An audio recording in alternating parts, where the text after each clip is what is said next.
Vous dites 5, 4, 2, 1? Ouais. 5, 4, 3, 2, 1. Monsieur Guy Chaumont, bonjour. Vous êtes un personnage, un personnage célèbre. On sait beaucoup dire. Oui, si, vous êtes un personnage quand même avec un... Disons que je suis à Sainte-Foy depuis très longtemps, Oui, que j'ai eu l'occasion de manifester des goûts qui étaient les miens, oui, et que j'ai créé pas mal de choses parce que j'en avais besoin, surtout. voilà. Donc aujourd'hui, je vous remercie de me recevoir à votre domicile pour faire cette interview qu'on devait faire depuis déjà quelques années. Mais j'ai préféré attendre que vous soyez bien mûr pour avoir un maximum... Je suis même blette, je suis plus que mûr.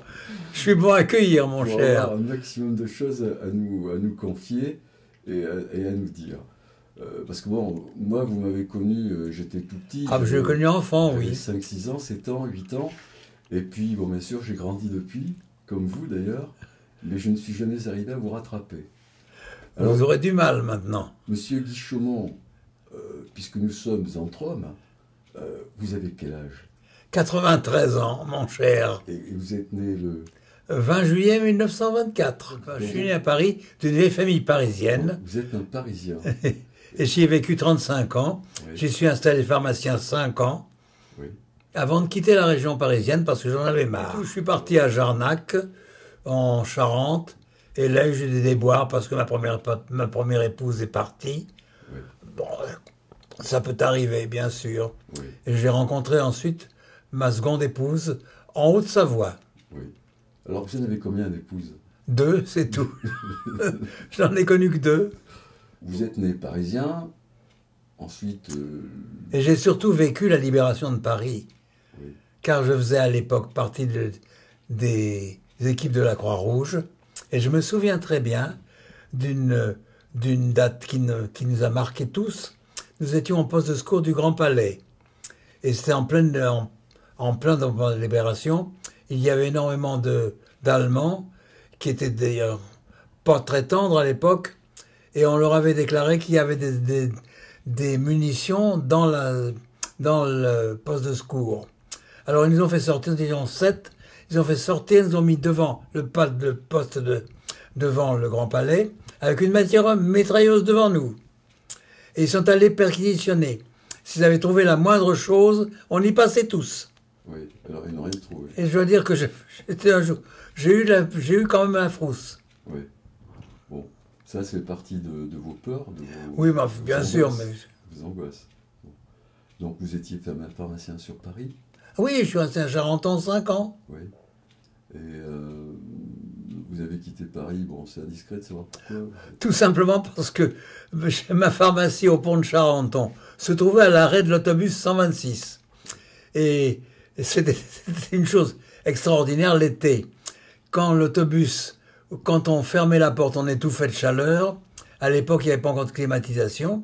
Et quand on ouvrait la porte, chaque fois que l'autobus partait, il lâchait une fumée noire qui rentrait dans la pharmacie. C'était épouvantable. Oui. C'est une des raisons pour lesquelles j'ai quitté Paris, d'ailleurs.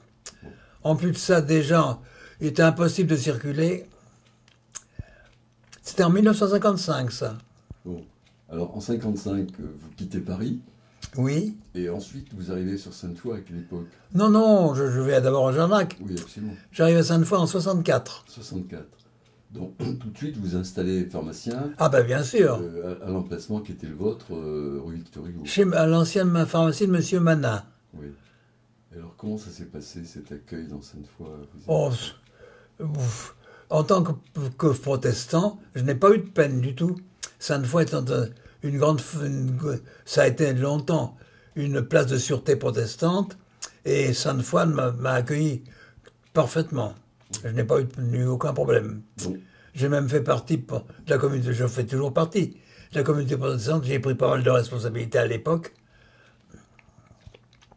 J'ai même fait partie du conseil d'administration du Collège de Guyenne. Et c'est à cette occasion que j'ai connu Daniel Meyer, avec lequel nous avons créé la chorale pour Musica. Oui, alors ça, nous allons en parler parce qu'effectivement... Chorale qui fonctionne encore merveilleusement. Et nous avons fêté le cinquantenaire il y a deux ans, je crois. Oui. Alors vous êtes le créateur de pas mal Ah, oui, bien sûr. d'associations oui. Parce que j'ai besoin d'activité, moi. Alors, après avoir créé Plan Musica, j'ai fait partie de ce qu'on appelle le CERP, le Oui. Centre d'études et de recherche préhistorique. Vous l'avez pas connu, peut-être, ça? Si, je l'ai connu, oui. Je l'ai connu. Et alors, il y avait à l'époque, je crois que c'était le colonel Nardin qui était président. Oui, oui, oui. Oui. Et, Et nous étions vice-présidents avec M. Lavenier. Et M. Nardin nous a dit, c'est tout simple, vous vous intéressez à la nature, mais nous ne sommes pas spécialement faits pour accueillir des naturalistes. Alors là, j'ai créé le groupe naturaliste de Guyenne, qui existe encore du reste, oui. Donc tout ça, constitué de botanistes et de mycologues, et accessoirement de géologues. donc ça, ce sont Et vos nous avons fait des créations. tas de sorties, du reste. Ce sont vos créations du début, dès votre arrivée à Sainte-Foy, Ah oui, dans les premières années. j'avais absolument besoin d'activité. Oui. Alors, expliquez-moi, comment vous avez fait pour créer cette association, la première, qui était avec les chanteurs, il y avait Pour Musica, Pro je vous ai dit que j'ai fait la connaissance de Daniel Meyer oui. au collège de Guyenne. Oui, mais elle n'était pas toute seule. Ah non, mais on a créé la... Nous étions d'abord une vingtaine. On chantait Salle Gratiolet. Et on a donné pas mal de concerts du reste. Dans l'église de Sainte-Foy, Oui, je crois, hein. dans l'église de Sainte-Foy et au temple aussi. Oui. Et oui, également sur Bergerac. Parce que Ah ben, beaucoup plus tard sur Bergerac. Donc- On a même été à Paris. Donc- On a chanté Le Roi David de Neger à Paris. À l'église... Comment s'appelle-t-elle? Une église du 5e arrondissement d'ailleurs. Oui. Donc ça, écoutez, on ira chercher sur Google. Mais alors, donc cet atelier, ce Pro Musica, vous l'avez créé à l'époque, il y avait peut-être Monsieur Copos, Oui, il y avait Olivier il y avait, Pecot. il y avait... Attendez, il y avait... À l'époque, il y avait... attendez, comment s'appelait-elle? Oh, ma jumelle, qui était le même jour, de la même année que moi, qui était professeur au lycée. Oui, alors vous ne vous rappelez pas de son nom. Attendez, ça va revenir. Mais ça va revenir. Je sais qu'elle est décédée il y a 3 ou 4 ans. Oui. Madame Josette Bruzel. Madame Josette Bruzel. Donc qu'est-ce que vous faisiez? Vous étiez choriste? Vous étiez musicien? Bah, j'étais musicien d'abord, Oui. puis j'étais choriste ensuite. Et quel instrument vous jouiez? Le piano, et j'ai fait un peu d'orgue. Oui. Mais j'ai pas bien réussi de ce côté-là. Est-ce que vous avez des enregistrements de l'époque? Parce que... J'avais un enregistrement de l'époque, oui, effectivement, pour Musica. Oui. C'est un enregistrement sonore. On ne faisait pas de vidéo à l'époque. Et alors, dans ce Pro Musica, il y avait des musiciens, il y avait des cuivres, Ah oui. il y avait des violons. Il y avait des violons, on avait un petit orchestre, un orchestre de chambre. Il y avait des violons, il y avait un flûtiste, et il y avait un violoncelliste, qui est professeur de mathématiques d'ailleurs. Oui. Il habitait la Monzy-Saint-Martin, je m'en souviens encore. Et alors, quels sont vos plus beaux moments avec ce chœur, avec cette... Oh, c'était tout excellent. Oui. Il n'y avait pas de bons moments et de mauvais moments. Tout était parfait. Donc, Pro Musica, bon, a continué sans vous, parce qu'un jour, vous êtes sorti de Pro Musica. Je suis pas parti en fait. J'ai essayé 3 ou 4 ans sans Pro Musica. Et j'ai repris après. Nous avons repris avec Sylvie Maumont en 1987, je crois. Oui, c'est elle qui vous a remplacé au piano. Oui, C'est une grande pianiste. elle est remarquable. Elle est absolument remarquable et C'était une présidente remarquable. Oui. Bon, alors, Mais pendant ce temps-là, je me suis occupé. N'oubliez pas qu'en 1940, j'ai commencé en 1948 à faire du cinéma. oui, alors, c'est ça. Donc, Ça a été ma première activité. En tant qu'étudiant, je faisais du cinéma. ou alors, Et j'ai très bien connu, je me souviens, je faisais partie de la société des sciences amateurs qui se réunissait à Boulogne.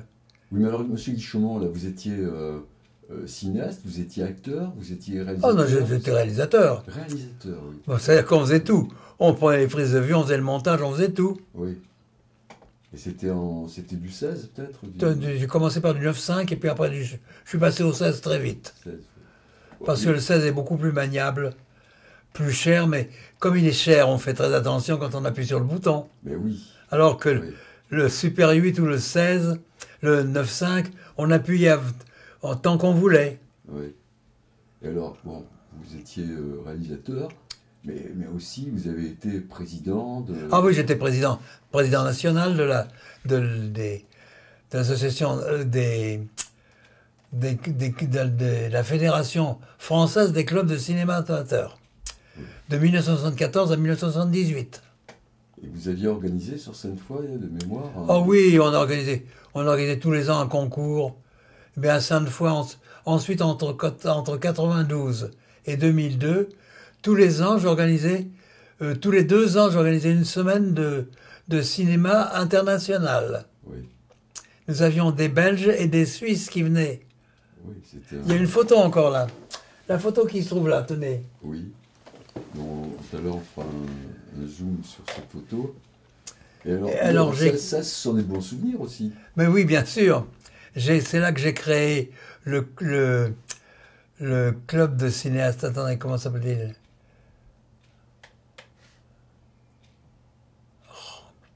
Vous coupez. Oui, je couperai. La VPF. La VPF. Alors on a construit une L'atelier vidéo du Pays Foyer. Oui. Ouais. Et à cette occasion, ce qui nous a intéressé, c'est de faire les prises de vue en régie. Oui. Vous fonctionnez là, non? Ah oui, ça fonctionne. Ah, vous fonctionnez. Oui. Alors on faisait les prises de vue. Pour ça, on a aménagé une remorque qui était parfaitement installée. Il y avait dedans trois caméras, trois téléviseurs, 3 moniteurs, une régie. Et j'ai d'ailleurs, je vous montrerai, j'ai une vidéo qui peut vous intéresser. Oui. Une vidéo en VHS? Non, attendez.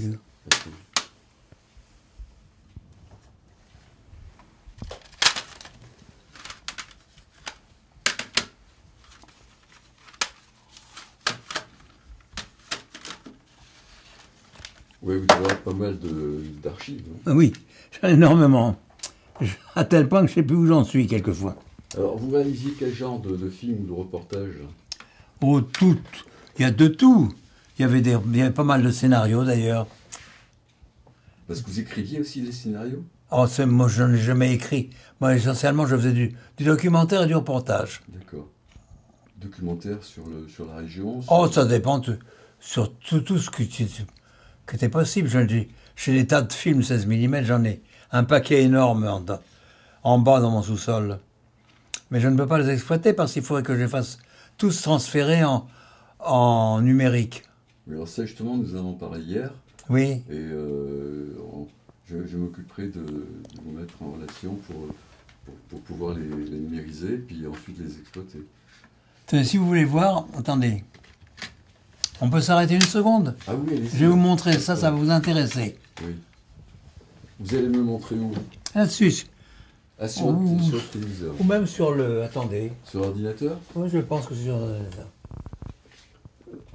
Bon, parce qu'on peut remarquer que M. Guy Chaumont, à 93 ans, a son atelier vidéo, il a son ordinateur, il passe ses journées devant son ordinateur, non? Oh mon Dieu, oui. Hein? Et vous faites du montage, vous êtes... Je continue à en faire. Oui. Donc vous travaillez avec Premiere, avec Photoshop couramment. De première, oui, Photoshop. Ouais. Essentiellement. Bon, il faut dire que vous êtes un homme qui est au courant de pas mal de choses. Oui. Parce que j'ai vu en arrivant sur le parking, il y a une voiture électrique et une Zoé. Ben, j'essaie d'être... Donc vous êtes un homme branché. Attendez, c'est passé à partir.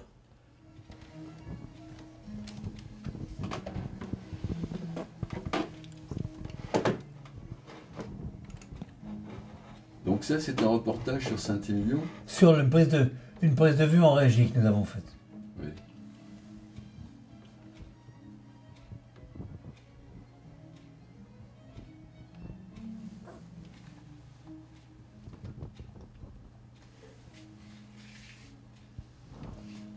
Donc ça, c'est vous qui avez... Non, c'est pas moi qui l'ai fait. Oui. Ça, c'est un des membres un membre du club. Oui, mais le cadreur, c'est vous, là? Non, c'est pas moi, c'est pas moi. Je n'ai pas cadré là.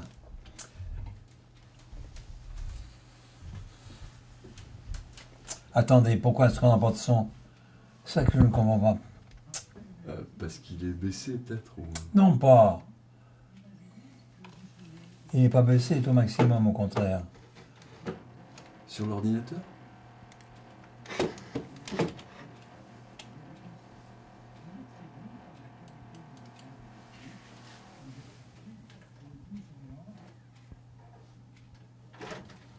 On va passer ailleurs. Vous allez passer sur la télé derrière? Vous avez une télé derrière vous. Ok. Donc je vais me mettre ailleurs.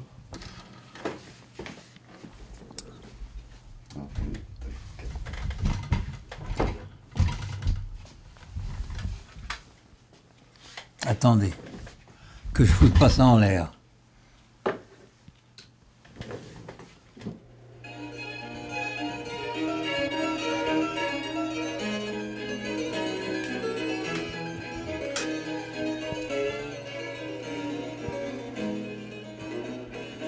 Donc ça, c'est vous qui avez fait le montage? Ah oui. Le sortage. C'est pas moi qui fais les images. Alors, vous avez une très jolie voix, donc vous avez une Oui. voix off également, non? C'est pas moi qui parle d'ailleurs.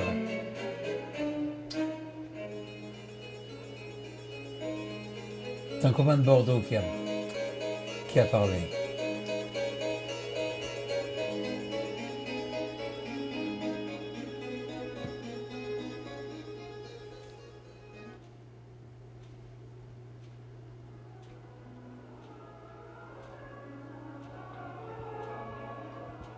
Après une visite de Saint-Émilion, avec ou sans dégustation, imaginez que vous soyez comme ça plongé au cœur d'un spectacle, et qui plus est d'un spectacle avec cœur. Bien sûr, vous vous laissez porter par le plaisir du concert.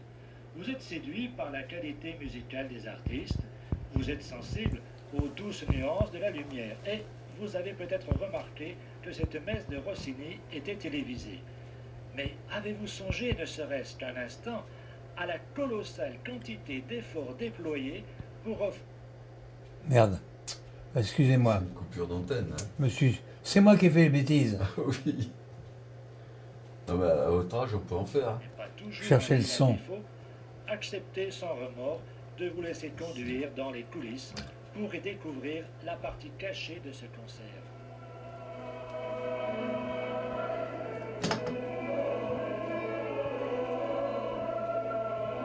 On était filmé à l'époque en analogique, c'était pas.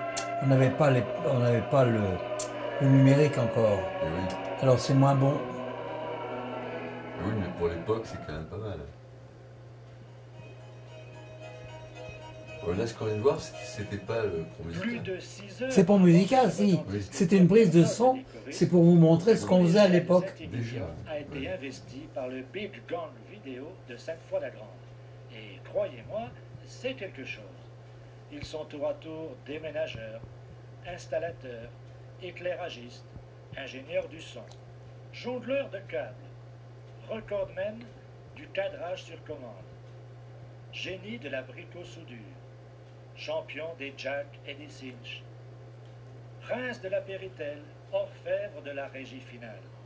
Rien ne les rebute, surtout pas l'impossible. Les trois caméras et le moniteur final en haut. Ouais, d'accord.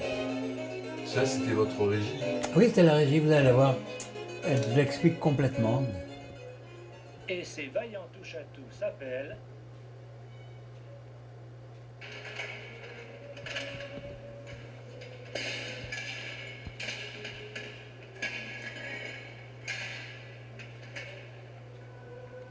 Alors, ils avaient quel âge à l'époque, pour rappeler? Moi, j'étais beaucoup plus jeune. Oui. Je devais avoir à l'époque. Une cinquantaine d'années, Oh, un peu plus. c'était en 80. En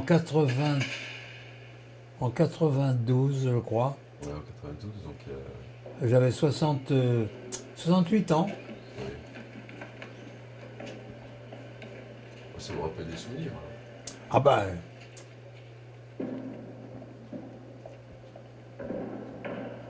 Vous les regardez souvent, ces reportages? C'est la première fois que je le regarde, avec vous d'ailleurs. Depuis tant de temps? Ben oui, Sérieux? authentique, oui. C'est la première fois que je le vois avec vous. Non, mais c'est vrai que lorsqu'on fait Je l'ai monté, puis je m'en suis pas occupé après. non, c'est vrai que lorsqu'on fait des montages, on fait des montages, puis on ne les regarde pas toujours. C'est exactement, oui. On les regarde et re-regarde pendant qu'on fait le montage, parce qu'on veut que ce soit parfait, mais après, on le laisse tomber. Si pour vous c'est l'occasion de le revoir, c'est parfait.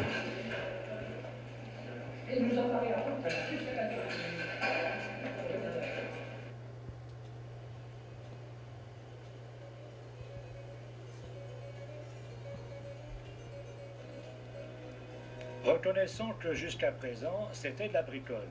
Mais à voir l'emballage qui arrive, on peut s'attendre maintenant à des volumes plus imposants. Et quoi? On monte un spectacle ou on joue dans une kermesse? Il faut savoir. Laissons donc la place au défilé des bancs et autres estrades destinées aux choristes.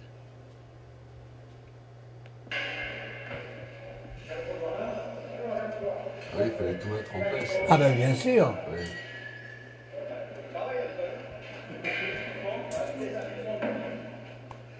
Vous faisiez quoi là, vous? Ben, vous me voyez pas, mes lunettes noires là. C'est vous? C'était moi, oui. Attendez, vous allez me voir. Pourquoi vous cachez derrière les lunettes noires? Parce que le soleil me faisait mal et que je sortais souvent.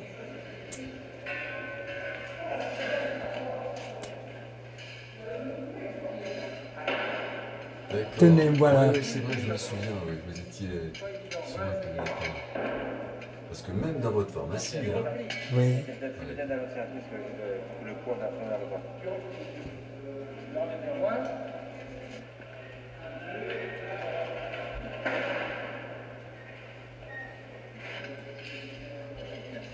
ouais, là on voit l'homme à 60 balais, hein, c'est ça.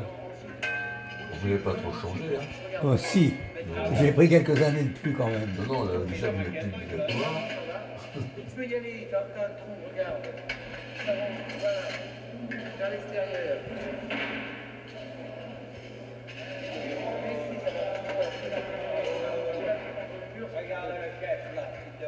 Alors vous étiez quand même assez autoritaire, hein, étant plus jeune. Hein. Oui. Hein, vous aimiez ce qui était parfait, hein. Ah, j'ai toujours essayé de faire le mieux possible. Ah oui. Et comme tous les patients. On m'a reproché d'être un perfectionniste. Non, mais ça, il faut l'être pour faire ça. Alors, la perfection. J'ai une pensée, on fait quelque chose, on le fait pas. Si on le fait, il faut le faire à fond. Quand ça plaît pas, on le fait pas, puis c'est tout. Ah oui. Alors on a intérêt à ce que ces podiums soient solides. Le montage n'est pas aussi évident qu'il paraît. Voilà. Et là, il faut faire très attention à Non, mais je me souviens de votre personnage, parce que. Oui. Rappelez-vous du temps de Radio Esgourde. Ah oui, en effet, oui. Bon, Radio Esgourde, c'était. C'est mon fils qui a fait C'était ça. avec votre fils, Jean-Philippe, hein. Bah oui, mais s'il avait survécu, Ben oui, le pauvre, il a eu Bah. il est décédé relativement jeune, et puis d'un accident bête et méchant. il a voulu essayer de sauver son copain. Ben oui. Il n'a pas réfléchi. Oui, son copain qui est tombé dans une cuve vendange. Oui, exactement. Qui a été asphyxié par les monoxydes. Et- C'est une catastrophe, ça. Et donc, avec lui, à l'époque, justement, dans votre pharmacie, dans le jardin de la pharmacie, Oui, on avait, enfin, c'est vous et votre fiston qui aviez créé cette première radio. oui. Pas Ça- pirate, mais radio. Ah bah à l'époque, c'était Radio Pirate. Ouais, parce qu'elle était dans le jardin, dans un petit. Il a fallu attendre petit 81 bâtiment. pour que... C'est Mitran qui a permis les radios libres. Absolument, oui. Et donc là, c'est le fiston qui a créé cette radio Esgourde. Ouais. Alors moi, j'ai eu l'honneur, le privilège de participer à certaines émissions. Et puis ensuite, bon, cette radio, elle a été transférée sur les boulevards. Mais oui. Parce que c'était ça encombrait un peu la pharmacie, parce qu'il y avait quand même un gros succès. Donc il y avait pas mal de monde qui naviguait dans les studios. Hein. 3 fois, il a contrôlé sa balance. C'est vrai, j'y étais. Dédé, c'est un grand. Exceptionnellement, ce ne sont pas les techniciens de cette fois qui vont capter le son, Mais Radio France, On avait la prise de son par la Radio France. Ah oui, à l'époque, oui. Ah oui. c'est bien simple. Si tout ce qu'on voit sert à quelque chose, ça va être grandiose. Est-ce qu'on pourrait faire éventuellement, c'est récupérer le DVD pour génériser et puis le mettre dans cette. Si vous dans ce voulez, reportage. c'est possible, on verra ça. Comme ça, on va le faire pause, puis on va continuer sur ce que vous avez Le gars, là, raconté. maintenant, il est à Radio Suisse, à Radio Genève.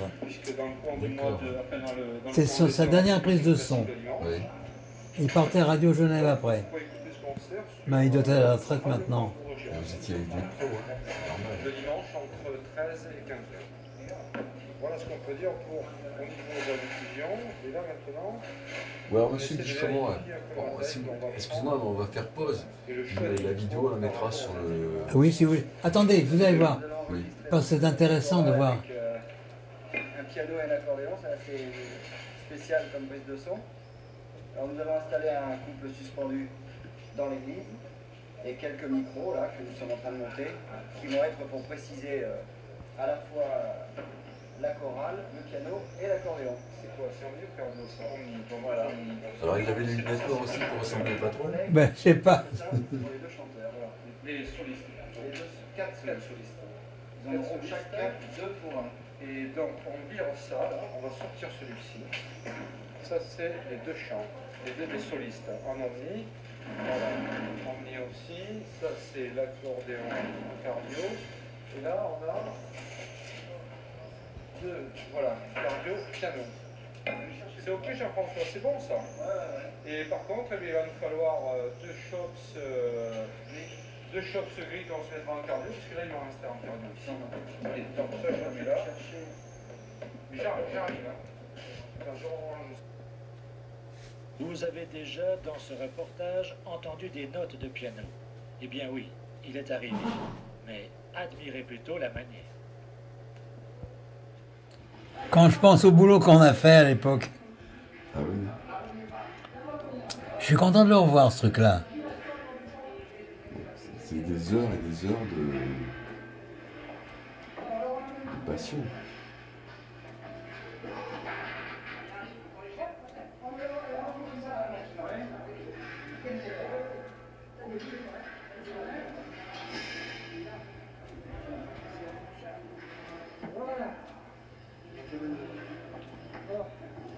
Merci, c'est Jacques.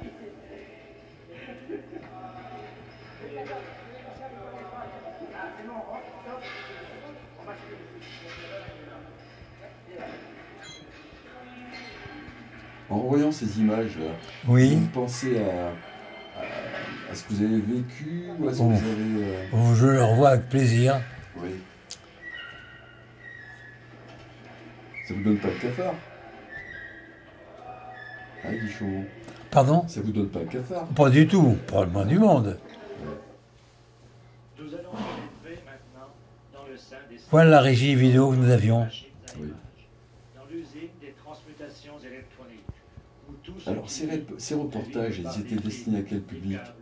Oui. À quel public c'était destiné, ça? C'était un souvenir pour la Pro Musica. J'ai toutes les bandes en bas, moi. Oui.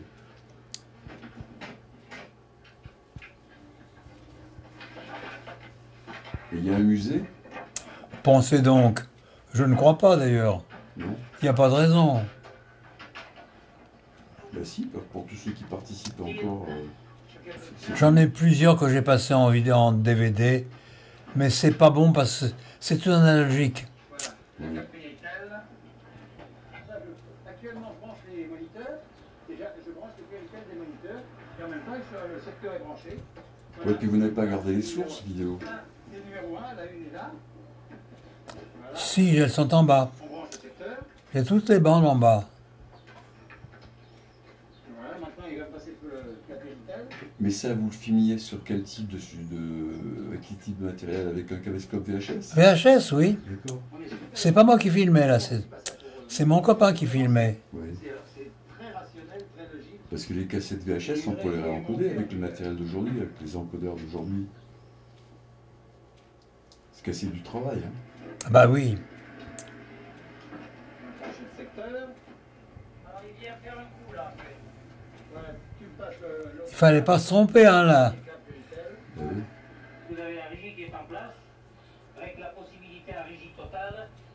ici d'un écran de preview, et ici d'un écran ordinateur Amiga pour le titrage. Vous avez 4 caissons étanches, qui sont les caissons des moniteurs en position de route. Chaque caisson C'est est bien individuel. conçu, hein. Dès que les moniteurs sont enlevés des caissons, On avait tout fait ils en... sont mis à la régie et les caissons sont superposés. On superpose les caissons. Ça, c'était une idée à Guy Chaumont. Dès Oui, que les caissons sont mais superposés, c'est pas moi qui l'ai réalisé. la table de rangement qui empêche les caissons de glisser en avant, de glisser en avant pendant le voyage, Et ça permettait justement, ça servait de table. Ah oui. et devient une table de travail. Seulement, je suis pas assez bonne ébéniste pour le faire. Il est devenu quoi, ce matériel? Pardon? Ici, Qu'est-ce qu'il est devenu? Je ce sais pas matériel c'est devenu. planche qui tient Ça, il a disparu également en complètement. position de voyage, Je sais pas où il est qui passé. s'enlève.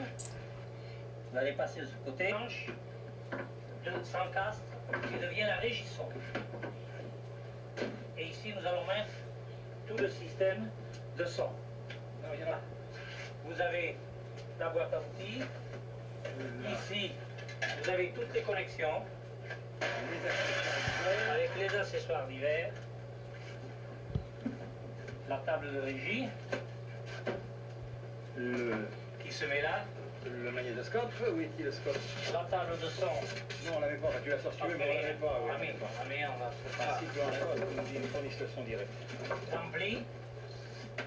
Ça, c'est l'ampli de contrôle. Ensuite, en câble son, c'est-à-dire pour le micro d'ordre et les écouteurs par ce jack. Ensuite, aux sorties, nous avons d'une part la sortie chrominance et la sortie luminance d'un côté. Et ici, nous avons une sortie spéciale qui est une sortie composite, parce que notre table ne passe pas la composite. Elle ne passe que l'YC, donc il nous faut un câble complémentaire pour la composite. Alors les câbles rouges correspondent à R, c'est la caméra de gauche, le vert c'est la caméra médiane, et la troisième caméra est en bleu. Donc il ne peut pas y avoir d'erreur au niveau des câblages. Nous allons procéder à la mise en place des câbles maintenant. Alors, ce car régie, là, il permettait de diffuser des images en direct. Ah ben oui, si on avait voulu, c'était possible. Oui. Et voilà le bleu. On les envoyait dans le magnétoscope d'enregistrement, on les envoyait en C'est direct. la caméra 1. Alors on la branche. Et qui était la réalisation là, pour sélectionner les images, caméra 1, 2, 3? C'était moi qui... C'était quand j'étais à la régie, je sais... C'est vous qui sélectionnez? Ah ben évidemment, en fonction de... J'avais la musique, la partition, j'avais un lecteur de partition qui savait que j'avais annoté les partitions, Oui. je savais qu'à tel endroit, il fallait avoir la caméra 1, la 2 ou la 3. Bon, alors, Guy Chaumont, vous avez raté votre vocation. Mais c'est- C'était réalisateur. Non, mais ça m'a beaucoup intéressé, ça. Oui. Ici nous avons une sortie écouteur qu'on va brancher tout à l'heure. Et qu'est-ce qui était le plus intéressant? Tout. J'avoue que tout m'a intéressé. Mais qu'est-ce qui a fait chez vous que vous avez été intéressé par... Au fond, ça doit remonter à l'époque, en 1942. J'étais au lycée Janson de Sailly et j'entrais en préparation de l'école centrale. Les Allemands sont arrivés et ils envoyaient tous les élèves en préparation en Allemagne. Moi, je suis parti dans le maquis. Je n'ai pas voulu aller en Allemagne. Et quand je suis rentré, 2 ans plus tard, les mathématiques, et je ne pouvais plus faire de mathématiques. J'avais tout oublié. Alors je me suis tourné vers la médecine. Mais j'avais horreur de faire des dissections. Et je suis tombé sur la pharmacie parce que c'est celle qui me présentait les études les plus variées, les plus intéressantes.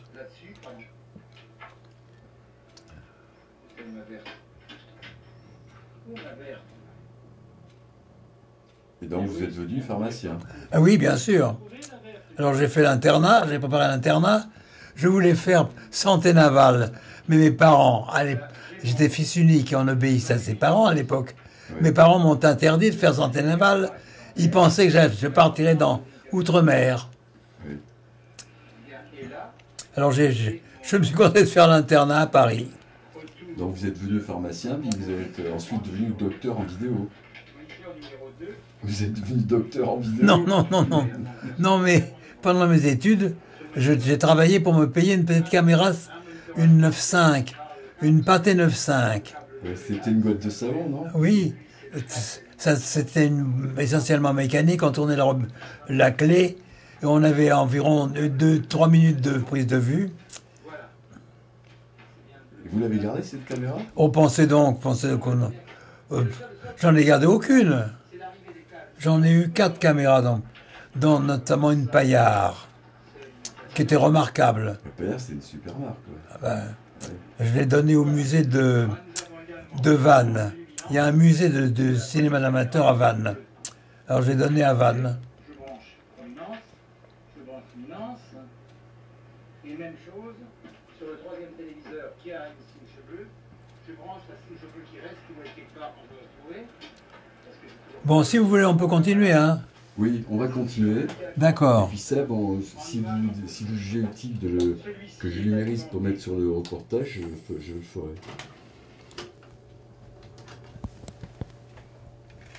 Et donc si pour vous c'était un plaisir de voir ces images, pour nous c'est un plaisir de vous avoir entendu commenter ce que vous aviez réalisé il y a une trentaine d'années. Ben oui, parce que le temps passe, mais vous n'avez pas changé, vous êtes toujours... Mais alors, mes études de pharmacie m'ont conduite à la botanique, qui m'a passionné également, et c'est là que j'ai créé le groupe naturaliste de Guyenne. Voilà, donc là, on a fait des tas de sorties botaniques passionnantes. On est allé en Grèce, on est allé en Sicile, on est allé en Crète, on est allé en Andorre, on est allé en Islande, on est allé pratiquement faire de la botanique partout en Europe. Alors l'association, c'était quoi le nom exact? Le groupe naturaliste de Guyenne. Il existe toujours? Ah oui. Oui. Et il est où, mais actuellement? Il est à Port-Sainte-Foy. Mais actuellement, les jeunes ont tous disparu. Je voudrais être le seul fossile vivant du groupe naturaliste de Guyenne. Ouais, mais vous êtes quand même un beau fossile. Donc, alors, pourquoi cette envie de créer ce groupe Parce que ça m'intéressait. C'était le... Puis j'aime travailler en groupe. J'ai horreur de travailler tout seul, sauf quand je suis devant l'ordinateur. Parce que pour faire quelque chose, il faut être en groupe. Et c'est essentiel, à mon avis, cet esprit de groupe est essentiel. Oui. Et alors là, donc vous étiez en plus pharmacien, donc vous avez quand même pas mal de connaissances. Oui, et je me suis occupé de champignons également. Oui. Vous savez que je suis le seul spécialiste de champignons de la région. On m'apporte des champignons à la saison pour l'identifier. Pratiquement quand il y en a, parce qu'il n'y en a plus maintenant. Et il n'y en aura pas cette année. Tous les ans, vous avez une exposition de champignons, qui est très suivie. Oui. Et pourquoi vous dites qu'il n'y aura pas de champignons cette année? Parce qu'il a fait trop sec. Il a fait trop sec, oui. Il a fait trop sec. Le printemps, il n'a pas plu.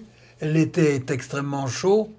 Et il faudrait vraiment qu'il pleuve beaucoup en octobre. Oui. Mais ça ne semble pas démarrer.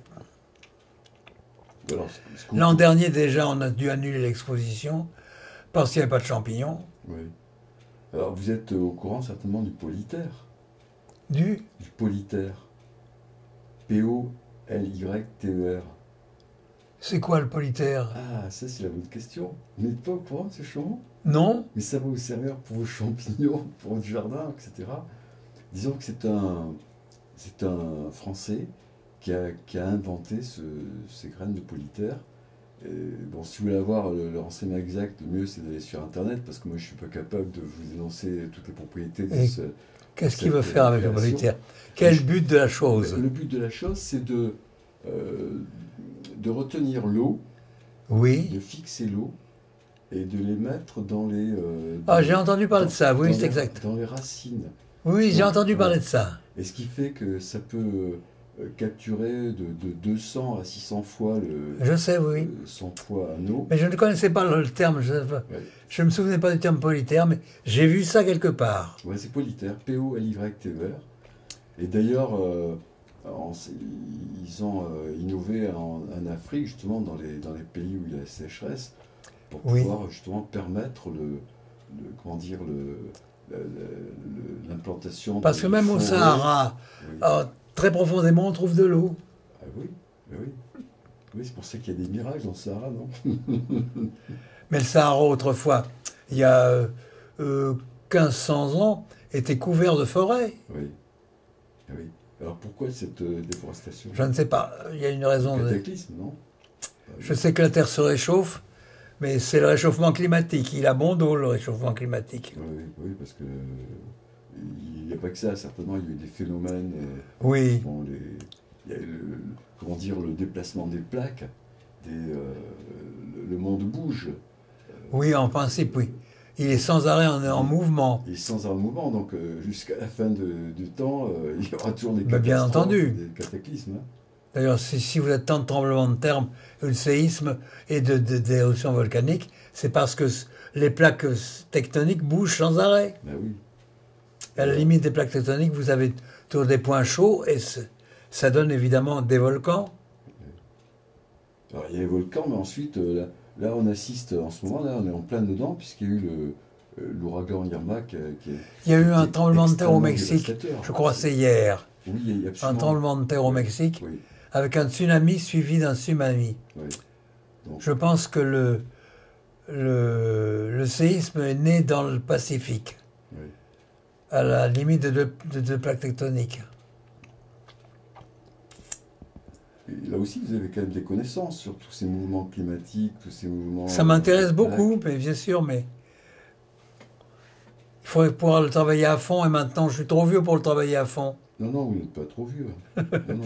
C'est 93, Ouais, le mot stop n'est au bout de la rue. oui. Oui, j'ai eu 48, moi, en arrivant ici. Hein. J'ai pas vu 93.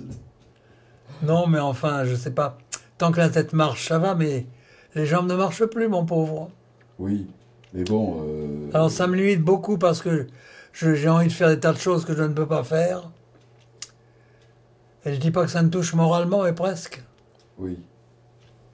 Mais bon, vous avez quand même toute votre tête, vous êtes quand même un homme... Je sais pas si j'ai encore ma tête. Ah ben oui, alors justement, Peut-être. la question que je vais vous poser, Guy Chaumont, donc là, on arrive, vous avez 93 ans, mais bon, quand vous regardez le matin, vous vous rasez tous les matins, Ah oui? bon, on voit, on n'a pas 93 ans quand on se voit... Ben, je sais pas, mais...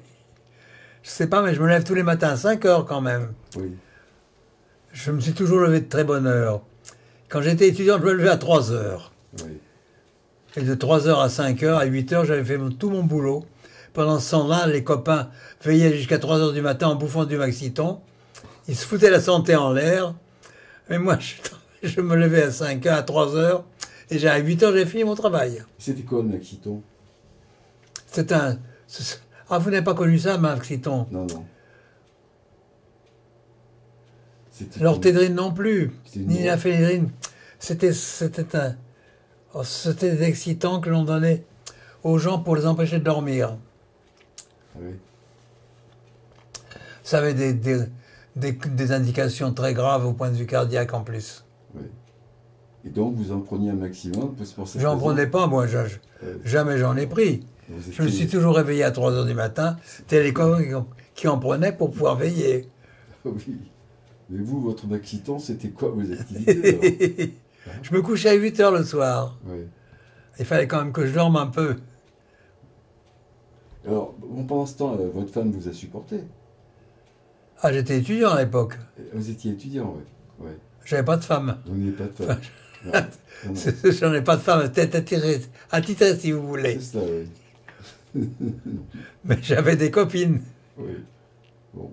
Mais après, bon, votre copine, la dernière qui est devenue votre épouse, il y a combien de temps depuis combien de temps vous êtes mariés là? 54 ans. Depuis 54 ans. Donc... Je l'ai trouvée dans Haute-Savoie, parce qu'après mon premier divorce, j'ai été nommé chef de laboratoire à Chanay, dans l'Ain. Et Madame Chaumont était pharmacienne à côté. Oui. Et pratiquement, j'ai fait sa connaissance là. Et alors, vous l'avez dragué? Comment ça s'est passé? Non, je l'ai dragué, c'est une façon de parler. Et vous lui avez fait la cour. En pharmacien. On était en consoeur. Ouais. Et alors, elle vous a choisi parce que c'est la femme qui Alors, décide. ça me fait penser que, justement, et il se trouve que j'étais près de Genève, tout à côté, j'étais constamment en Suisse. Oui. J'étais vice-président du Caméra Club de Genève pendant 3 ans. Ah oui? Authentique. Ah oui? Et alors, Et j'ai connu beaucoup de Suisses. oui, de femmes suisses ou de Suisses J'ai connu en particulier le neveu de Donneguer, qui était cinéaste en Suisse. Et vous êtes resté en Suisse combien de temps? Oh non, j'y suis pas resté. Oui. J'y allais constamment. Oui. Et pratiquement tous les jeudis soirs, j'étais là-bas. Il y avait une réunion du club. Ils étaient nombreux. On était 120 cinéastes à l'époque. Ah oui. Alors à l'époque, tous les jeudis soirs, vous étiez là-bas. Et maintenant, vous êtes tous les jeudis soirs au Rotary Club de Sainte-Foy. Ah oui, j'ai créé le Rotary de Sainte-Foy aussi avec Paul Martin. Oui. Oui. Paul Martin qui nous a quittés il y a une dizaine de jours. Oui, Oui. Photographe. t'es un personnage assez curieux d'ailleurs. Oui. Il s'occupait beaucoup de timbres. Oui. Je me souviens un jour, il me parle de marcophilie. Oui. Il s'occupait en particulier des marques qu'il y avait sur les enveloppes. Ah oui. Je ne savais pas qu'il y avait une collection de marcophiles. Mais il n'avait pas que ça. Il avait des. Non, non, moi j'ai fait ça. La seule collection que j'ai, c'est les roches que nous avons trouvées lors de nos sorties. Elles sont exposées dans la vitrine là-bas. Et chacune a son histoire. Alors là, Guy Chouan, vous me présentez votre collection Oui, de souvenirs. intéressante. Alors, vous m'avez dit qu'il y a des pierres, là, c'était... Toutes ces pierres ont été trouvées lors de nos sorties botaniques. Oui. Vous avez ici des fougères qui viennent de la mine de charbon d'Alès. Ah oui. Là, ce sont des fougères qui viennent du Haut-Périgord. Et comment vous avez fait pour trouver ça? Vous avez cherché? J'ai cherché, évidemment. Vous avez pioché? Vous avez trouvé ça au coin de la rue? Au coin de Non, la non, rue, j'ai pioché. Et là, vous avez ici une durite orbiculaire qui vient de Corse. Intéressante parce que les orbicules, ce sont des formations de feldspath concentriques. C'est exceptionnel. Oui. Et d'ailleurs, cette roche, Napoléon avait mis des soldats pour la protéger. Mais depuis, il est interdit d'en prendre. Et quant à ça, c'est un minerai d'or. On ne voit pas beaucoup de paillettes d'or, mais il vient du Haut-Limousin, d'une mine qui n'existe plus. Il y a de l'or dans les moulins? Oui. Ouais. Il y en a même en Périgord. Et ils ont Du laissé, côté de... Ils ont laissé emporter un bout d'or?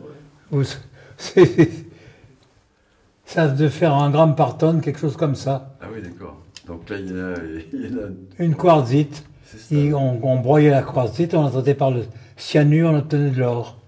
Alors les autres pierres, hein, c'est quoi? Ça, c'est une hache néolithique qui a été trouvée du côté de Bergerac.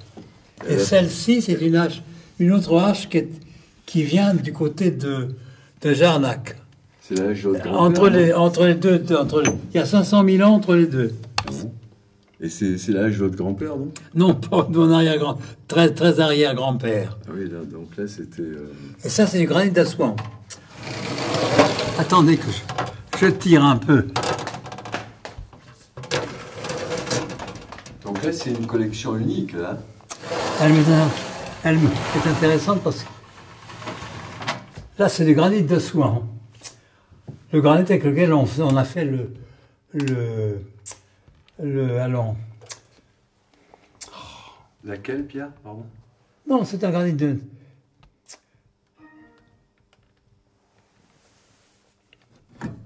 Granit rose d'Assouan.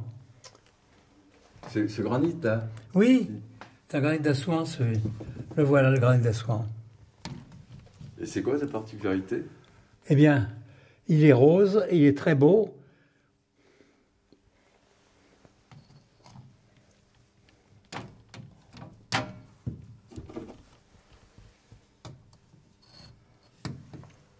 Vous avez ici du gypse fer de lance. Là, ça a été trouvé ici. Ça fait partie des fossiles locaux. Ah oui, Fort Sainte-Foy? Ça a été trouvé du côté de... Attendez, de Flaujac. Oui. Flaujac, je ne sais pas si on dit Flaujac ou Flaujac. Jacques, oui. Et là, vous avez un gypse fer de lance qui vient de la mine de Carès. Ah oui. Et ça, il vient d'Espagne, d'Islande, celui-là. Un gypse d'Islande qui a une propriété particulière. Quand on le met sur des lettres, on voit les lettres en double. Ah bon? Hein? Des lettres... N'importe quelle lettre a une impression. Ouais. Mais il n'est pas très clair. Oui, d'accord. Quand il est clair, on voit Et là, Intéressant. ces fougères, là, c'est pareil. Quoi, Ah oui, ça vient de... C'est les mêmes que celles que nous avons vues au début. Oui. Ouais. Donc ça, c'est une collection unique que Guichon... Intéressante. Ouais, ouais.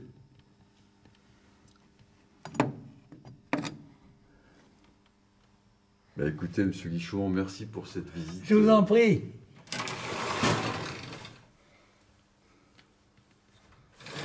Bah, tout ça, ça vous rappelle toujours des souvenirs. Hein. Ah oui, toujours. Voilà. Bon. Merci. Je vous en prie. Chaque fois que j'avais trouvé une roche intéressante, je la ramassais et je la gardais. Oui, Pas pour faire collection, à titre de souvenir surtout. oui. Parce que bon, pour vous, un souvenir, c'est une pierre. Oui. Hein. Ouais, mais Guichon, excusez-moi, bon, on revient un petit peu en arrière. Là. Je vous écoute. Bon, votre fiston, bon, Radio Esgourde, Oui. c'est un souvenir. Oui. Et vous aviez accepté qu'il crée cette radio dans Oui, votre, bien dans sûr. votre jardin. Ça me gênait pas du tout. Ouais. Mais, Je leur ai même fourni du matériel. du matériel, ouais. Mais vous n'avez jamais fait d'émission sur cette radio. Jamais. Si, il me semble qu'on a fait une émission musicale à un moment donné. Oui, Ça devait être en 80 ou 79 par là. oui. Avec Jean-Claude Alain. Oui, Jean-Claude Alain, oui. Oui, il me semble qu'on a fait qu'une émission musicale. Oui. Oui, puisque son fils, il était à mes côtés quand je faisais une émission qui s'appelait Plein Soleil. Ben oui. Et il était à mes côtés.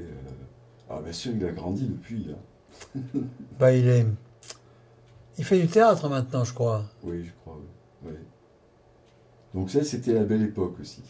Je sais pas si c'est... Pour moi, il y a toujours de bonnes époques. Oui. Oui, mais rappelez-vous, dans le temps, ici, à Port-Sainte-Foy, à Mézières, il y avait un château qui était absolument magnifique. Ah ben oui. Hein, bon. Et puis dans ce château, il y avait un hippodrome. Et, Oui, mais je l'ai pas connu. vous l'avez Mais pas connu. je me souviens que le château a brûlé. Le château a brûlé, bon, ensuite il a été retapé, et puis de ce château, chaque année, Port-Sainte-Foy célébrait sa fête, fin août. Il y a une fête, fin août, Port-Sainte-Foy, tous les ans. Oui, elle a eu Et le cette fête, dimanche dernier, je crois. ouais, cette fête se déroulait justement dans le Au parc du château, château oui. à Mézières, c'est ça? Mais il y avait autrefois également, j'ai vu des photographies avec des courses de chevaux Oui.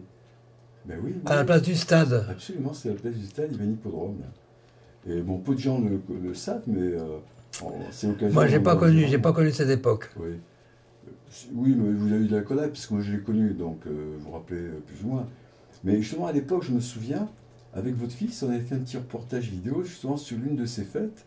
Ah oui. Et je me rappelle que moi, je commençais à cadrer, etc. Et à l'époque, vous n'étiez pas satisfait du travail que j'avais réalisé. Peut-être. Donc vous étiez permis de me le dire. Moi, j'avais été extrêmement contrarié, mais j'avais accepté et ça m'a servi plus tard, puisque justement, ça m'a permis d'essayer de m'améliorer. D'accord. J'avais toujours- Est-ce que vous vous souvenez de l'exposition sur la Chine en non. 87? Elle était où cette exposition? Mais figurez-vous qu'un jour, l'idée me vient de faire une exposition sur la Chine. Oui. On parlait beaucoup. Alors je téléphone, j'ai le culot de téléphoner à l'ambassade de Chine à Paris. Oui.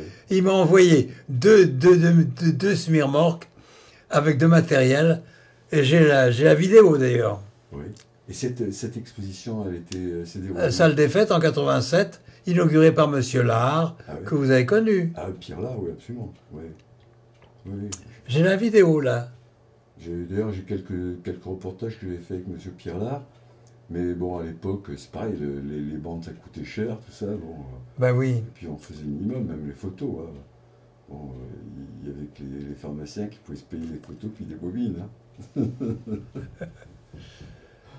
Oui, c'est...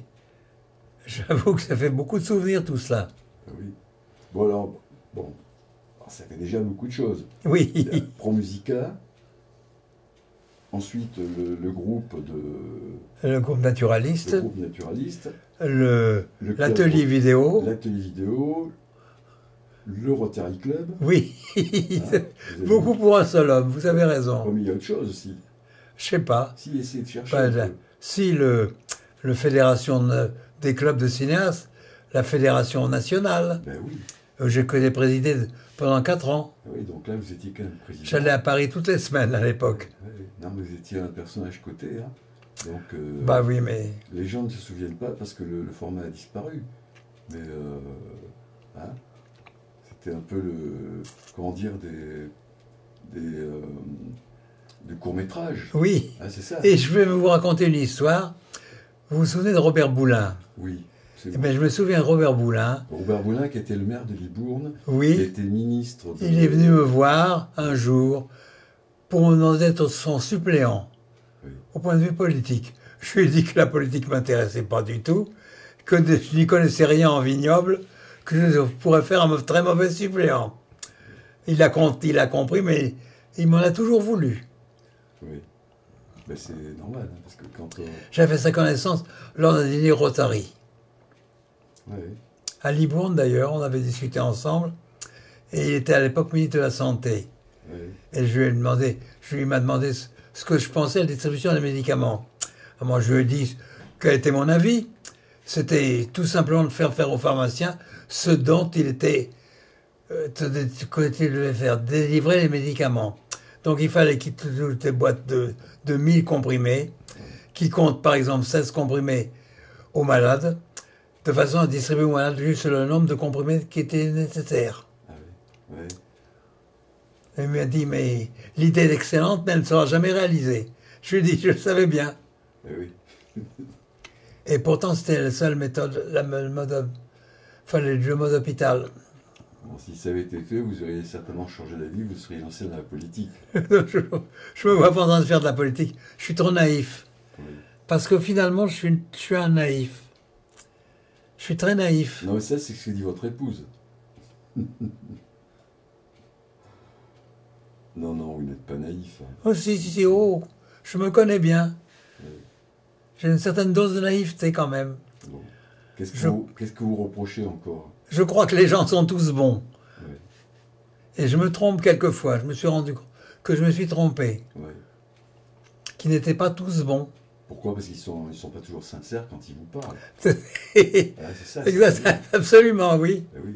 Parce que tout le monde n'est pas forcément sincère. En général, très souvent, les gens vous cachent quelque chose. Oui. Mais j'avoue que je ne cherche pas à savoir ce qu'ils cachent. Mais si on creuse un peu, on arrive à voir. Hein?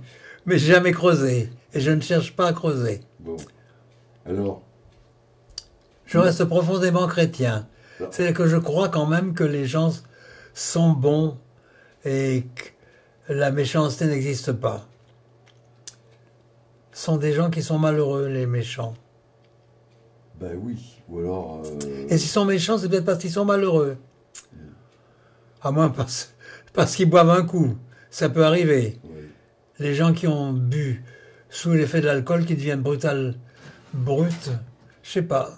Ouais, c'est difficile d'expliquer cette méchanceté. Et puis, donc, par contre, récemment, sur France 2, dimanche matin, j'ai vu un reportage sur la vie après la mort. Ah oui, Julie on en Lescaut. parle beaucoup. Oui.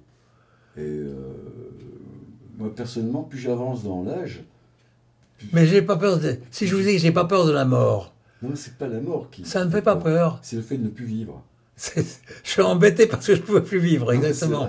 C'est vrai. Ça m'embête plus que j'en ai peur. Ouais, parce que quand on aime la vie, il y a tellement de choses à faire, ou on a tellement envie Absolument. qu'on n'a pas envie de la quitter, on n'a pas envie que ça s'arrête. Absolument. Hein, c'est vrai. Alors, c'est pas évident, ça, de pouvoir imaginer qu'après la vie, après la mort, il y a autre chose. Oui, mais pourquoi pas? En tout cas, il doit y avoir certainement quelque chose, puisque personne n'est revenu pour nous le dire. Donc, ils ont peur peut-être... Je ne sais pas, ça dépend si on peut être rationaliste et penser que, au fond, il en est d'un corps, il se retrouve en poussière. Oui, Mais que devient l'âme oui. et la conscience? Mais justement, c'est l'âme qui reste. Hein. Alors où sont-elles? Oui. Ouais, ça, les âmes, bon, on peut pas dire qu'elles se réincarnent, mais elles vivent sous une autre forme. Je sais pas.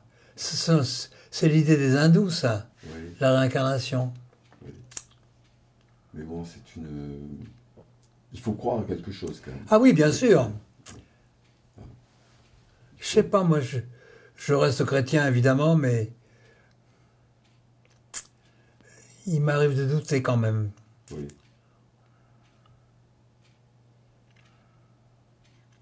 Bon, dites-moi, est-ce Oui. qu'on a fini? Non, on n'a pas fini parce que vous ne m'avez pas tout dit. Ah bon, je vous écoute encore. Parce que, bon, ça, c'est ce que vous avez fait dans le passé. Oui. On est parti un peu dans tous les sens. Pourquoi? Parce que c'est aussi intéressant de pouvoir vous découvrir sous différents angles. Mais, puisque vous êtes preneur, cadreur, vous devez savoir. Mais là, vous faites quoi actuellement, là? Là, je fais deux Vous choses. êtes retraité, là? Ah oui, bien sûr. Retraité, non. Pour moi, la retraite, c'est continuer à travailler. Oui. Je continue à travailler. Voilà, justement. Moi, je ne sais pas ce que c'est que la retraite. La retraite à 60 ans, c'est de la connerie pour moi. Je pense que on peut, sauf pour des métiers extrêmement pénibles, mais pour les autres professions intellectuelles, vous pouvez vivre jusqu'à 80 ans sans aucun problème. Donc, alors là, vous faites quoi exactement? Vous occupez vos journées à quoi, là? Je vois votre ordinateur est allumé, vous faites du montage vidéo, vous... Actuellement, je fais du montage de diaporamas, de vidéoramas plutôt, Oui. où j'associe vidéo et photographie. J'en ai fait un pour le maire de Port-Sainte-Foy, qui a voulu que je mette en image son bouquin sur les origines des chemins de fer en Périgord. Oui, c'est Jacques Rex. Hein. Jacques Rex. Alors je l'ai fait. On doit le présenter d'ailleurs samedi prochain. Samedi prochain, il a fait un grand truc. Il y a un salle à Magneux. Il a fait installer un réseau de chemin de fer miniature de 11 mètres de long. Ça. Et il veut passer la vidéo que j'ai faite en permanence. Ah oui, en boucle. En boucle, oui. Ouais. Alors vous y serez, vous allez y aller. Ben, j'y serai, bien sûr. Ouais. Et là, je suis en train de faire autre chose sur les canons du Périgord. Ah oui, vous m'avez parlé de ça tout à l'heure, les canons du Périgord. Oui, parce qu'en Donc. Périgord, je ne sais pas si tout le monde le sait, mais lorsque Colbert a créé la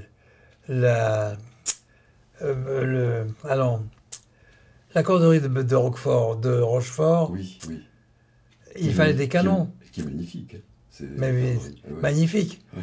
Mais qu'on construisait des bateaux, il fallait des canons. Et oui. Et les canons, à ce moment-là, c'est Montalembert Ouais. qui a créé la première forge à Ruelle. Puis après, il a créé d'autres forges en Périgord, d'abord en Entretenay, puis dans toute la région est du Périgord, notamment à la Boissière-d'Anse. Et à la Boissière-d'Anse, il y a plus de 1000 canons qui ont été forgés là-bas, Et ça se trouve où, la Boissière-d'Anse? dans l'est du Périgord, du côté d'Exideuil par là-bas. Oui. Donc là, il y avait une fonderie.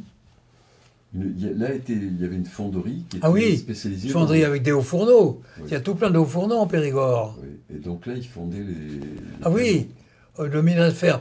À la limite du Périgord et du Limousin, vous avez des terres sidérolithiques, Oui, c'est-à-dire qui contiennent du fer. oui. Et des minerais de fer qui étaient assez riches. Et alors, ils étaient assez près de Rochefort. Et justement, à cause de ça, on a pu les utiliser constamment ils ont créé des hauts fourneaux. Le haut fourneau, ça n'est jamais un producteur de dioxyde de carbone qui réduirait le minerai pour en faire du métal. Alors on chargeait le haut fourneau avec du charbon de bois. Oui. Ah oui. Ce qui n'a pas été sans risque, car ça aboutit au fait que les essences valables comme le chêne et le charme ont disparu pour faire du charbon de bois. On les a remplacés par du châtaignier. Oui, parce que c'est le pays de la châtaigne ici. Oui, C'est ça, hein? mais alors le charbon de bois était utilisé pour réduire attendez, le haut fourneau fonctionnait. On mettait attendez que je me souvienne. On mettait du minerai, on mettait du charbon de bois et de la calcine, une pierre calcaire qui facilitait la réduction. On allumait le charbon de bois, le haut fourneau qui fonctionnait pendant plusieurs jours, et on recueillait la fonte en bas. Et on la coulait dans des moules qui était fabriqué à la main d'ailleurs. Ah oui? J'ai réussi là, à trouver des tas de photographies là-dessus. Et là, qu'est-ce que vous faites exactement? Là, vous faites un montage? Ah, un montage là-dessus, oui, justement. Un montage avec des images, vidéos, Oui, etc. oui. Ouais. Je suis en train de terminer. Et vous allez c'est destiné à quel public? Ça c'est destiné, ça sera présenté à l'ébénisterie, que vous connaissez, Oui, au d'accord. mois de janvier, Ah, ok. dans le cadre de Patrimoine du Périgord. Oui, ça, il faudra Je présenterai des moulins, j'ai des vidéos sur les moulins à huile, un moulin qui est très très vieux, avec des engrenages en bois magnifiques. De la région?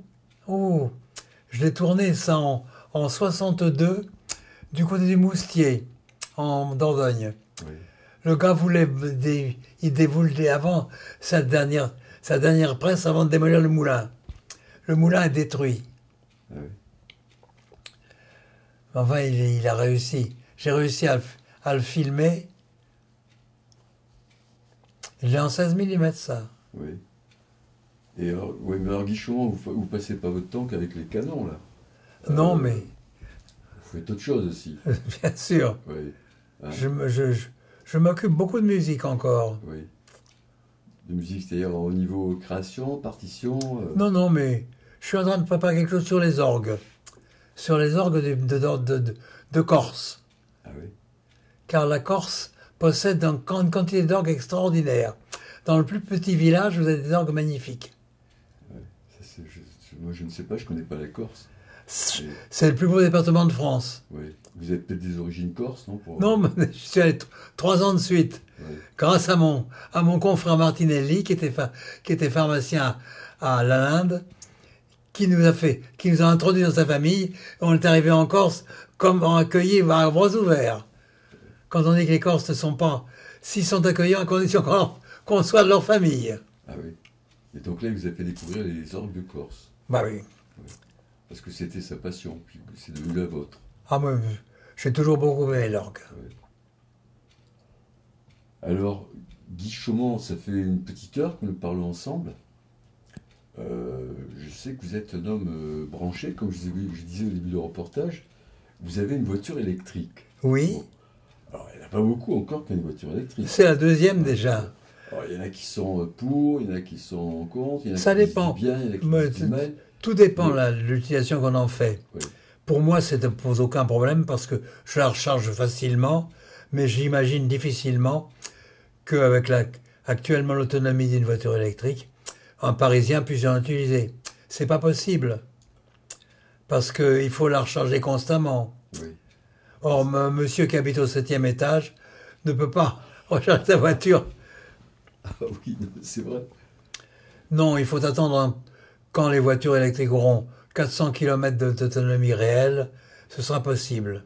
Mais là, ça va arriver en début d'année. Mais moi, je regrette de ne pas vivre en 2050. Non mais attendez, 2018, Guy Chaumont, 2018, c'est dans 3 mois. Oui, mais ça, j'espère en 2018. Il y a Opel qui va sortir l'Ampera. J'espère. Je vous dirai que j'ai déjà pris rendez-vous avec un autre copain qui est exactement de mon âge pour 2024, pour fêter notre centenaire ensemble. Ah oui. Mais c'est pas sûr qu'on y soit. Bah attends, il faut positiver. Tous les deux. Il faut positiver. Il y en aura peut-être un sur les deux, mais c'est pas sûr. Ouais, pourquoi? Parce que ça me fait encore 7 ans à tenir le coup. 7 ans à tirer encore. Et Non mais quand on aime la vie, 7 ans, c'est réalisable. Hein. c'est peut-être réalisable, mais il faut pouvoir marcher. Et je ne marche pas. Ouais, Je marche mal. ouais. Mais bon. Si j'avais pas mon déambulateur, je pourrais pas marcher. Ouais, non mais déjà, rassurez-vous, il y en a qui ne marchent plus du tout. Avec un déambulateur, moi je vous ai vu marcher, vous marchez encore correctement. Oui, ça va, Bon, mais vous n'allez sans pas- déambulateur, j'ai peur de tomber. Bon, vous ne ferez pas le marathon, certainement pas. Non, Mais, ça, je me vois pas en train de... Non, non, vous êtes en petite vitesse là, mais bon, c'est quand même bien parce qu'il y a beaucoup de gens. Ah, il faut que ça... Je passe mon temps à jouer au bridge aussi, et à jouer au Scrabble. Oui. Mais le Scrabble, vous y jouez sur l'ordinateur ou en famille? Non, non, Avec des amis? ah, bien sûr. Oui. Le bridge à 4, Ah oui. c'est nécessaire pour entretenir sa tête. Bon, c'est bien. En tout cas, je vois que votre tête est bien entretenue. Mais je vois derrière, surtout, vous êtes super équipé en informatique, ordinateur. C'est votre univers. Ah oui, maintenant, j'avoue que si vous vous souvenez, en 2002, à la suite de Dr Gilliéron, Ouais. Ah oui, avec Franck. c'est vous qui m'avez installé pour mon ordinateur. Oui, oui, absolument. Oui, c'est vrai, c'était en 2002. Et depuis, j'avoue je ne suis jamais tombé en panne. J'ai simplement changé l'écran parce que l'écran était devenu trop petit. Hein. Oui, C'est exactement. ça. Mais bon. Et c'est vrai, avec Franck Gilliéron, le pauvre qui est parti aussi trop tôt. Et vous étiez deux passionnés de Ben oui. vidéo, de montage. Hein. Et je me rappelle, à l'époque, c'était le début. Oui. Il y avait très peu de personnes encore qui On était très... faisaient de la les numérisation. pionniers. Absolument, oui. Oui. Et c'était vraiment une belle époque, ça aussi. Ben oui, mais c'est passé. Ce qui me fait de la peine, c'est il est disparu aussi vite. Eh oui, parce qu'il a eu sa maladie de Parkinson, le pauvre. Ben oui. Il était plus jeune que moi, je crois. Ah ouais, Franck. Oui, il doit avoir Et un an de Franck, moins que moi. exactement, il était né en 27. Oui. Mais c'était un lion comme vous. Il était du mois de juillet. Ah oui, c'est un cancer alors. Non, mais il était carrément de fin juillet. Il était, Ah bon? Oui, parce que le signe du lion... Il Non, moi je suis du vin, je suis cancer. Ah, vous êtes cancer, donc justement, il était juste après vous, alors. Ouais.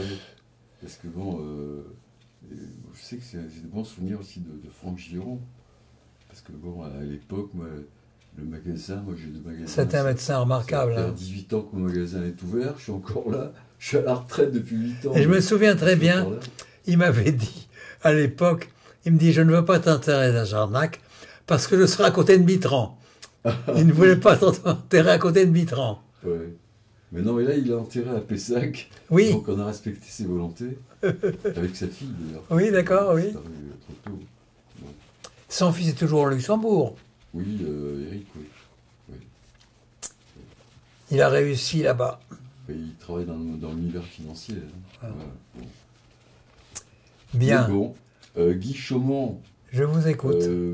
Moi, je suis cloué chez vous. J'aimerais vous poser tant de questions, mais je ne veux pas poser des questions indiscrètes. Mais pour moi, c'était vraiment un plaisir de vous entendre, de découvrir ce que vous avez fait, ce que vous avez réalisé, ce que vous avez créé. Vous ne m'avez pas tout dit, certainement, mais c'est normal, vous avez votre jardin secret.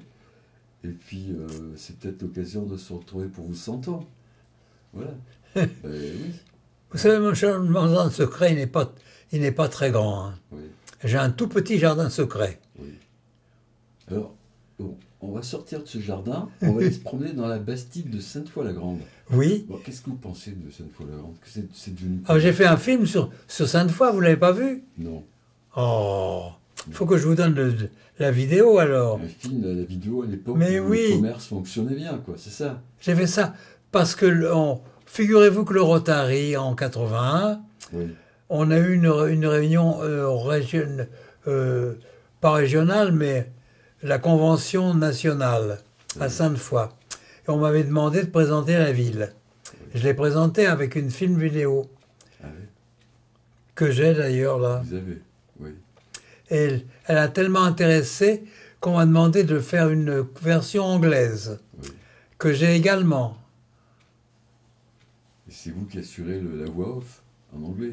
Non, Vous parlez très bien anglais, non? c'est un copain du Rotary qui parlait anglais, qui a traduit et qui l'a fait en anglais. Oui.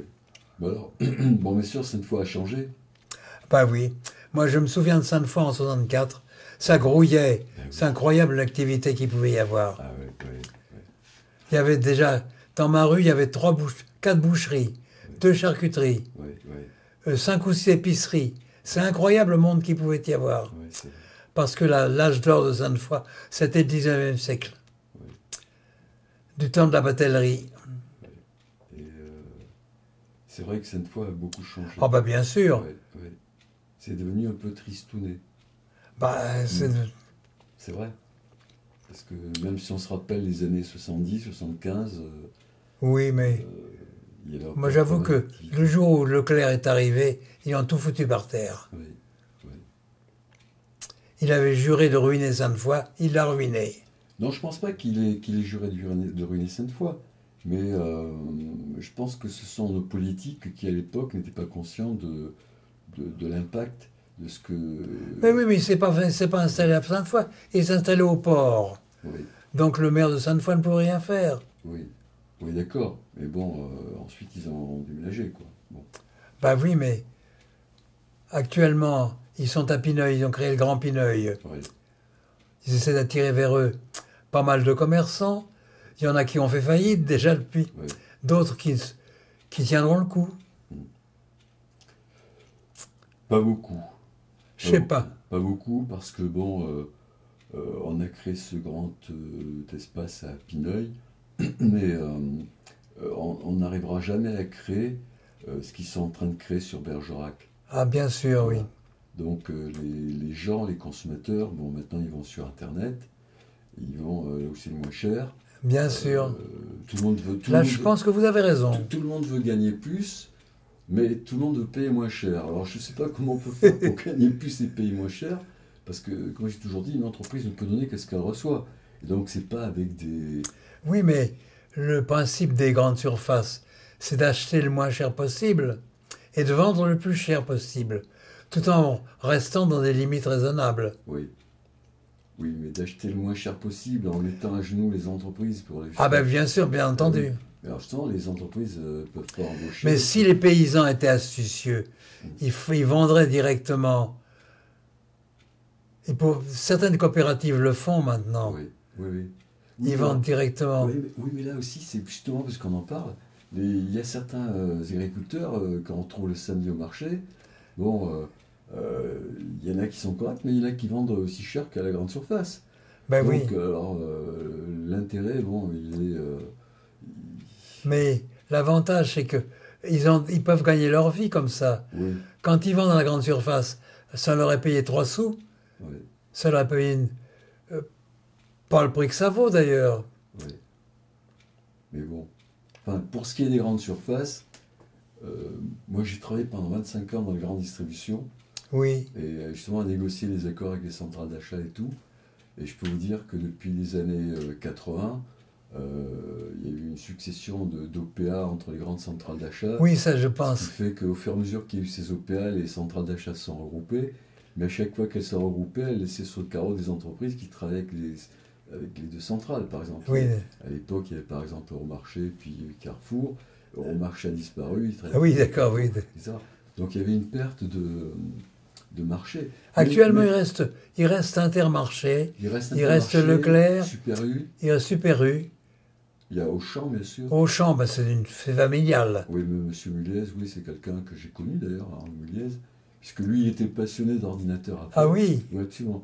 On avait sympathisé à cause de ça. Mais il n'y a plus que ces grandes centrales, c'est vrai. Mais c'est vrai que moi, je pense que sur un plan local, commerçant, c'est pas un métier d'avenir. Ou alors ce qu'il faut, c'est vraiment être spécialisé dans un créneau, dans une niche, vendre cher, parce que ce qu'il faut, c'est gagner de l'argent aussi pour continuer à exister. Donc, Alors on en revient au luxe. Absolument. On en revient au luxe. Absolument. Mais je pense qu'on est une région où il y a des gens qui ont de l'argent. Bien sûr, c'est vrai. C'est vrai, puis il y a des gens qui aiment le luxe. Ah oui. Et le luxe, ici, on ne peut pas aller le chercher, même au grand centre de Pineuil, il n'y a pas, Non, il y a pas ce qu'il faut. le luxe qu'attendent les gens. Il faut aller à Bordeaux. Ouais, il faut aller à Bordeaux. Ouais. Même à Bergerac, il n'y a pas ce qu'on veut. Même Bergerac, il n'y a pas ce qu'il veut, ouais, c'est vrai. Bon, mais ça, c'est l'évolution des sociétés et puis de la consommation, puis c'est comme ça. Enfin, moi, j'ai connu les 30 Glorieuses. Et j'en ai profité. Oui. Et Guichon, je raccroche, je vous Oui. remercie encore. Il n'y a pas de quoi, vraiment. Ouais. C'est avec plaisir, au contraire. On vous embrasse. Merci. Merci.